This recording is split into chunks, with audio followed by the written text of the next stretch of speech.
Political divisions in the United States are wider than ever this morning.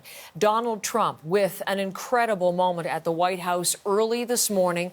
Millions of votes yet to be counted, the election nowhere close to being decided, and the president declared himself the winner, using all of the trappings of his office to do it.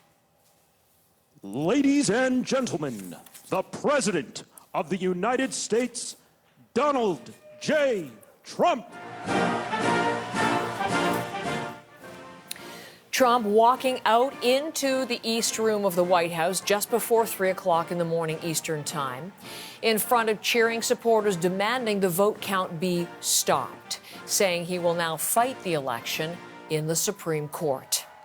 This is a fraud on the American public. This is an embarrassment to our country. We were getting ready to win this election. Frankly, we did win this election.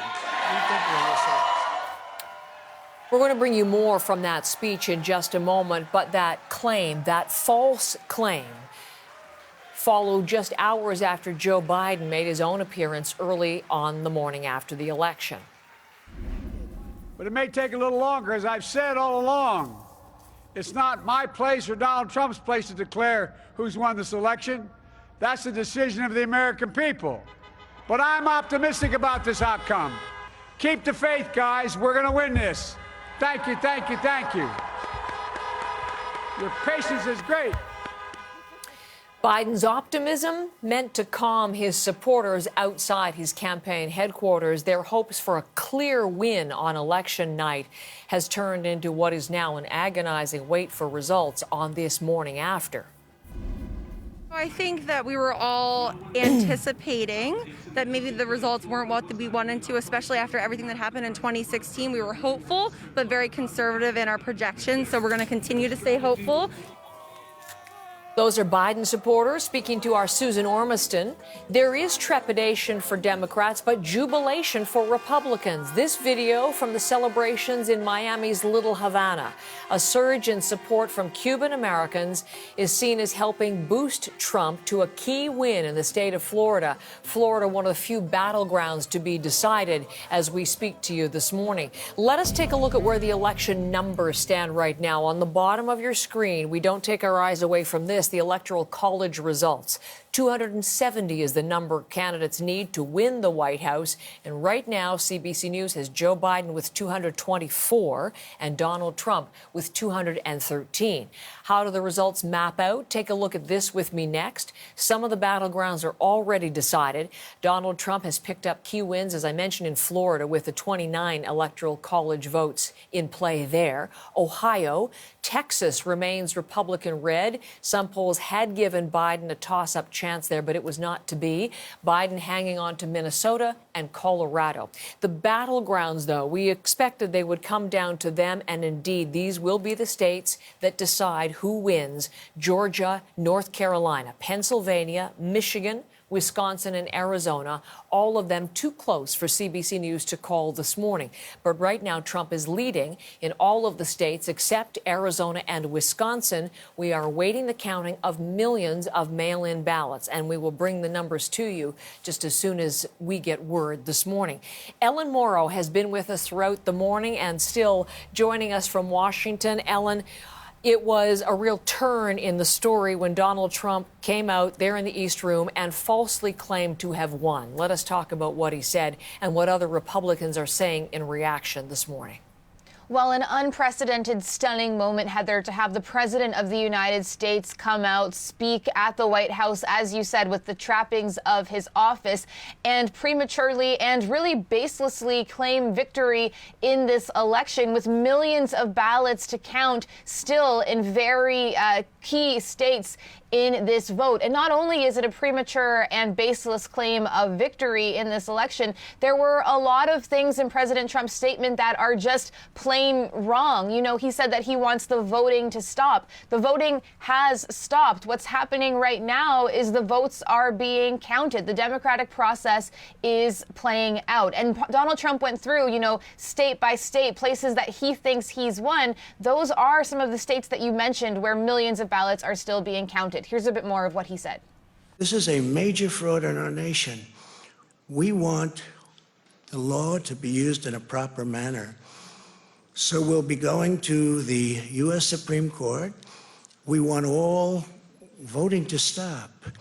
We don't want them to find any ballots at 4 o'clock in the morning and add them to the list, okay? It's a very sad moment. To me, this is a very sad moment, and we will win this, and as far as I'm concerned, we already have. Now, again, Heather, this is not fraud. This is not cheating. This is the democratic process playing out. Now, President Trump's comments, as stunning as they are, perhaps not really surprising at all, because this is what he said was going to happen. For the past few weeks, he has been casting doubt on the integrity of this election without any proof. He's been claiming there's going to be widespread voter fraud, again, without any proof. And he's been saying over and over again in the last few weeks that the results of the election were going to wind their way to the Supreme Court. And now that's exactly what he's threatening to do. So none of this is really surprising, even though it is obviously a stunning moment. And he is receiving criticism from members of his own party. I want to pull up a tweet from Representative Adam Kinzinger. He's a Republican from Illinois, and he retweeted, we can look at that there, he retweeted a tweet from the president in which the president tweeted what we basically heard him say, saying that the election was going to be stolen.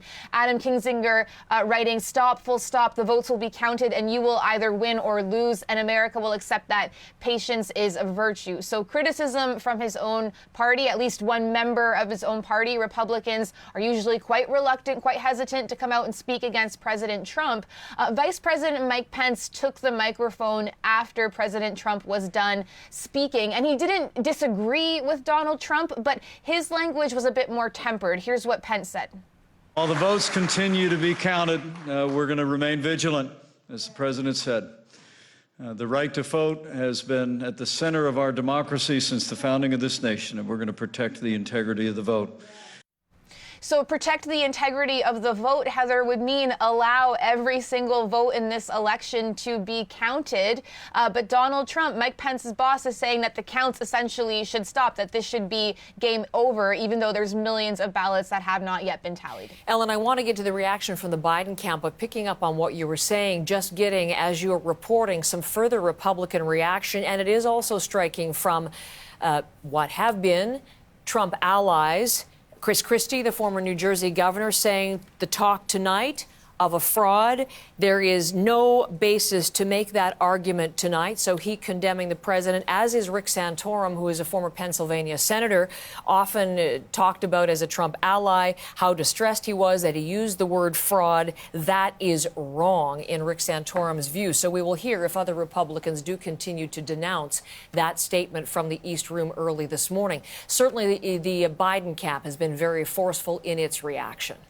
It has, but just to go back to what Chris Christie is saying and what Republicans are getting at, Heather, the fact is, because the votes are still being counted, Donald Trump still has a shot at legitimately winning this thing. So by coming out and saying there's fraud, he's casting doubt on an election that he could legitimately win. That's part of the reason why they're saying this just isn't really a wise play from the president, let alone the fact that it is an attack on the election's integrity. Joe Biden is hitting back against President Trump with really strong language as well. We had a statement from the Biden campaign.